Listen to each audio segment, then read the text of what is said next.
Taste the Daily.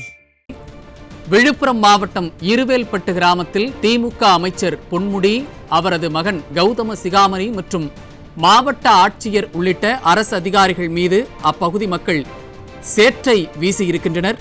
அதனை அண்மை செய்தியாக பார்த்துக் கொண்டிருக்கிறோம். அதன் விவரங்களை வழங்குவதற்காக நமது தலைமை செய்தியாளர் ஜெயக்குமார் இணைந்திருக்கிறார். அவரிடம் கேட்கலாம்.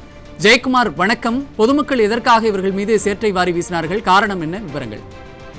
கண்டிப்பாக செய்து விழுப்புரம் மாவட்டம் இருவேல்பட்டு என்கிற பகுதியில் திமுக அமைச்சர் பொன்முடி, அவரது மகன் நாடாளுமன்ற உறுப்பினர் கௌதம சிகாமணி ஆகியோர் அந்த பகுதியிலே வெள்ளத்தால் பாதிக்கப்பட்டு அடிப்படை வசதிகள் இல்லாமல், உண்ண உணவு இல்லாமல், குடிக்க தண்ணீர் இல்லாமல் போராடி கொண்டு மறியலில் ஈடுபட்டுக் கொண்டிருந்த மக்களோடு பேச்சுவார்த்தை நடத்த சென்ற போது அந்த மக்கள் சேற்றை வாரி இறைத்திருக்கிறார்கள். கடந்த 4 நாட்களாக நீங்கள் எங்கே சென்றிருந்தீர்கள் என்று அவர்கள் கேள்வி எழுப்பி ஆக்ரோஷமாக திமுக அமைச்சர் பொன்முடி, திமுக நாடாளுமன்ற உறுப்பினர் கௌதம சிகாமணி, மாவட்ட ஆட்சியர் மற்றும் காவல்துறை கண்காணிப்பாளர் அதிகாரிகள் மீது சேற்றை வாரி இறைத்திருக்கக்கூடிய அந்த சம்பவம் மக்கள் மத்தியிலே பெரும் பரபரப்பை ஏற்படுத்தி இருக்கிறது. திமுகவினர், குறிப்பாக ஆளக்கூடிய திமுகவுடைய முதலமைச்சர் ஸ்டாலின் நேற்று விழுப்புரம் மாவட்டம் அரகண்டநல்லூருக்கு செல்லுகிற போது எங்களுடைய நிலைமையை பார்த்தாயா என்று ஸ்டாலினிடம் மக்கள் ஆவேசமாக பொங்கி எழுந்ததையும் மக்கள் வேதனையோடு அந்த தெரிவித்த காட்சிகளையும் நேற்றைய தினம் பார்த்தோம். அதோடு கிருஷ்ணகிரி மாவட்டம் ஊத்தங்கரை, போச்சம்பள்ளி ஆகிய பகுதிகளுக்கு உதயநிதி ஸ்டாலின் வருவதை கண்டித்து அந்த மக்கள் வருவதற்கு முன்பாகவே போராடியதையும் வருவதை எதிர்த்து போராடியதையும் பார்த்தோம். இன்றைக்கு விழுப்புரம் மாவட்டம் இருவேல்பட்டு என்கிற பகுதியிலே தங்களுடைய அடிப்படை வசதிக்காக வெள்ளத்திலே இருந்து போராடி கொண்டிருக்கக்கூடிய மக்களை பார்ப்பதற்காக 4 நாட்கள் கடந்து வந்த திமுக அமைச்சர் பொன்முடி, அவரது மகன் நாடாளுமன்ற உறுப்பினர் கௌதம சிகாமணி, மாவட்ட ஆட்சியர், காவல்துறை கண்காணிப்பாளர்கள் மீது சேற்றை வாரி இறைத்திருக்கிறார்கள்.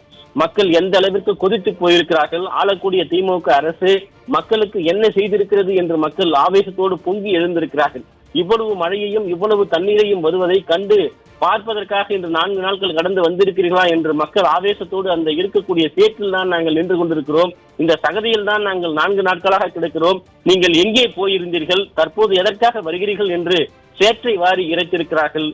உடனடியாக அங்கு இருக்கக்கூடிய காவல்துறையினர் திமுக அமைச்சர் பொன்முடி, அவரது மகன் நாடாளுமன்ற உறுப்பினர் கௌதம சிகாமணி ஆகியோரை வேக வேகமாக அழைத்து சென்று காரில் ஏற்றி வைத்து ஓட்டம் பிடித்த அந்த காட்சிகளை தான் நாம் தற்போது பார்த்துக் கொண்டிருக்கிறோம். விழுப்புரம் மாவட்டம் முழுமையாக வெள்ளக்காடாக மாறி இருக்கிறது. அனைத்திந்திய அண்ணா திராவிட முன்னேற்ற கழகத்துடைய பொதுச் செயலாளர் புரட்சி தமிழர் எடப்பாடி கே பழனிசாமி அவர்கள் ஞாயிற்றுக்கிழமை மழை பெய்து கொண்டிருக்கிற போது நேரடியாக அங்கே இருக்கக்கூடிய பகுதிக்கு விழுப்புரம் மாவட்டத்தில் இருக்கக்கூடிய பகுதிக்கு நேரடியாக சென்று விவசாயிகளை சந்தித்து ஆறுதல் தெரிவித்ததோடு அதே போன்று திண்டிவனம் அருகே இருக்கக்கூடிய நாகலாபுரம் சென்று அங்கு மழையால் பாதிக்கப்பட்ட ஒவ்வொரு மக்களையும் பார்த்து நலத்திட்ட உதவிகளை வழங்கினார். எப்படி இருக்கக்கூடிய சூழ்நிலையில் இந்த தொகுதியுடைய அமைச்சராக இருந்து கொண்டு 4 நாட்கள் கழித்து வருகிறீர்களே, உங்களுக்கு எல்லாம் வெட்கமாக இல்லையா? நாங்கள் இவ்வளவு சேற்றிலும் சகதியிலும் குடிநீர் இல்லாமல் அடிப்படை வசதிகளை கூட செய்து கொள்ள முடியாமல் தவித்துக் கொண்டிருக்கிறோம், வீதியில் இறங்கி போராடி கொண்டிருக்கிறோம். தற்போது போட்டோ ஷூட் நடத்துவதற்காக நீங்களும் உங்களுடைய முதலமைச்சர் மாதிரி வந்து கொண்டிருக்கிறீர்களா என்று வேதனையோடு அந்த சேற்றை வாரி இறைத்திருக்கிறார்கள். நலத்திட்ட உதவிகளை தருவது போல 4 பேருக்கு கொடுத்துவிட்டு அடுத்ததாக அங்கே சென்றுவிட்ட உங்களுடைய முதலமைச்சரை போல நீங்கள் இந்த பகுதிக்கு வந்திருக்கிறீர்களா என்று சேற்றை வாரி இறைத்திருக்கிறார்கள். சேற்றை வாரி இறைத்த பிறகு வேறு ஒன்றும் செய்ய முடியாது என்று திமுக அமைச்சர் அங்கிருந்து தப்பிச்சால் போதும் என்று காவல்துறையினோடு தப்பித்து செல்லக்கூடிய அந்த காட்சிகளை நாம் தற்போது பார்த்துக் கொண்டிருக்கிறோம்.